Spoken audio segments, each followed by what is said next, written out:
Samsung's new S10 Plus has added a third ultra-wide-angle lens to its rear camera, another lens to its front camera, and better software features that could give it an extra edge over the competition. So can the dual camera on the iPhone XS Max compete against the triple threat on the Galaxy S10 Plus? That's why we're here on this beautiful San Francisco day to put these two phones to the test.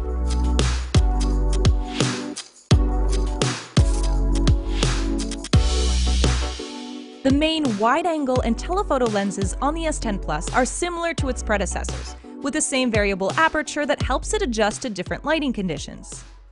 The XS Max has a dual camera setup with a telephoto and wide-angle lens as well, but with a fixed aperture.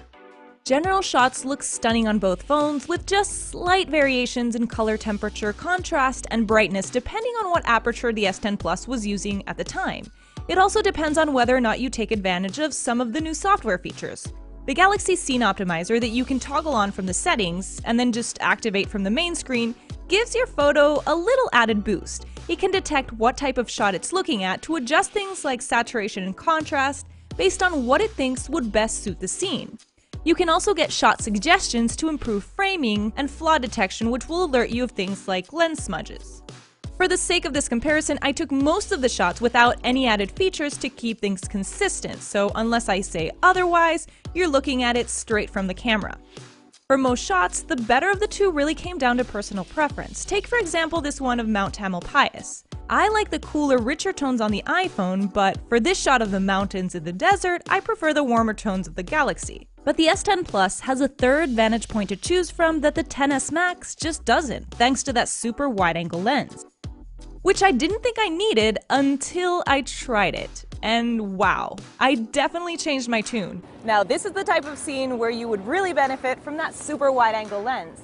You get a lot more in your shot than just the wide angle, and a lot more than what the iPhone XS Max can get. Here's a sunset shot of a pool with the regular wide-angle lens from the XS Max. And here it is with the ultra wide-angle lens on the S10 Plus. You just get so much more drama in the sky. Same goes for video. I didn't know what I was missing. You can switch between lenses while you're shooting, so you can go from this close-up of the desert rocks to this general shot to this one, which almost looks like it was taken from a drone. Obviously, it works especially well when you're shooting landscapes, but there are other instances where you may just want to fit more into each shot. The one downside is that the ultra-wide-angle lens doesn't have optical image stabilization, so you won't want to do a lot of tracking shots or night shots with this lens.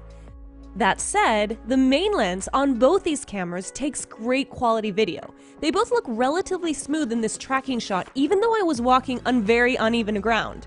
The iPhone, though, had some issues locking in the exposure, which makes the S10s look slightly more stable. But the XS Max has a softer, slightly more cinematic feel with warmer tones that looks especially good when recording video of people, which I personally preferred. But video on the S10 Plus definitely holds its own. The S10 also has an option to record in HDR10+ for even better quality video on your phone. But this feature is still in beta and not a lot of players support it yet, so you probably won't even notice a difference unless you're playing it on an S10.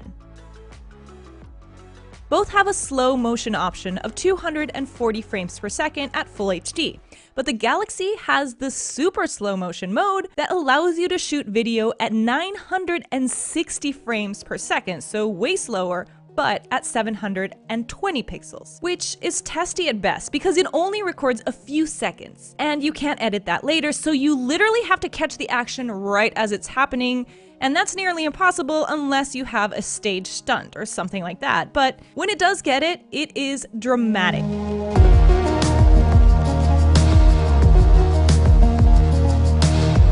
Both phones can also produce that blurred background effect in portraits. The iPhone calls it portrait mode, the Galaxy calls it live focus, both of which have been available in previous models. But unlike its predecessors, and the XS Max for that matter, which used the telephoto lens for these types of photos, the S10 Plus now uses the regular wide-angle lens for this effect. The upside is you're getting more range and flexibility. You can just fit more in each shot and then just crop it later if you really want that more intimate shot. The downside is that it doesn't work as well as it did with the telephoto lens, at least in my experience. I had to readjust it a few times to get the alert to pop up, and it wasn't as accurate at discerning what to blur out in each shot like this one of my pup. And sure, the ones on the Galaxy look stunning at first glance because you do get more of that scenery, but the iPhone is more flattering for portraits because it hones in and brightens up the subject, and it's less of a struggle to get the effect to actually work, and if you're dealing with pets and children, time is of the essence. Both let you adjust the blur before or after you take the shot and have different effects.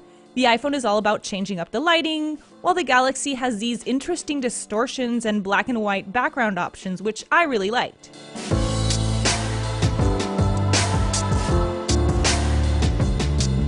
And both use that telephoto lens for optical zoom, which I have to say looks relatively similar on both. And then past 2x, they switched to digital zoom and can get up to 10x. But it looks kind of grainy on both, especially on this shot of the bridge. Maybe slightly less so on the Galaxy S10?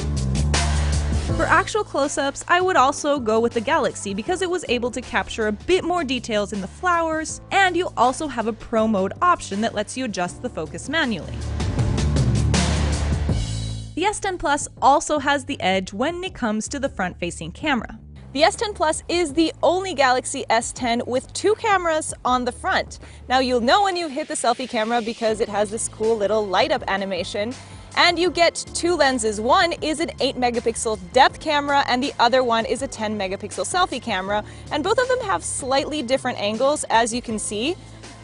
But they're both used on the live focus feature to achieve the same effect that you can on the rear camera.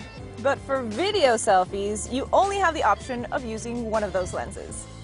The XS Max can only do one angle for your selfie and relies on that one depth sensing camera to create the blurred background effect, so it's not as good at figuring out what to blur, as seen in this shot of my hair. Although I think the colors were more true to life than on the Galaxy phone.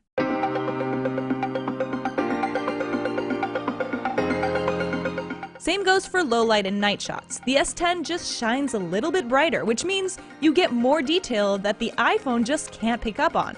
But colors don't seem as true to life and have this sort of yellowish afterglow to them. But for portraits especially, I would probably take the better lighting over the true to life tones. And that's not even using the extra help. The Galaxy also has its own night mode that can help liven up a dimly lit scene even more. The iPhone XS Max puts up a pretty good fight considering it's last year's model. If you want a solid camera out of the box, this one may be your best bet. It gets my prize for portraits, cinematic video, and great shots overall. But the Galaxy S10 Plus just has more to offer right now in terms of features.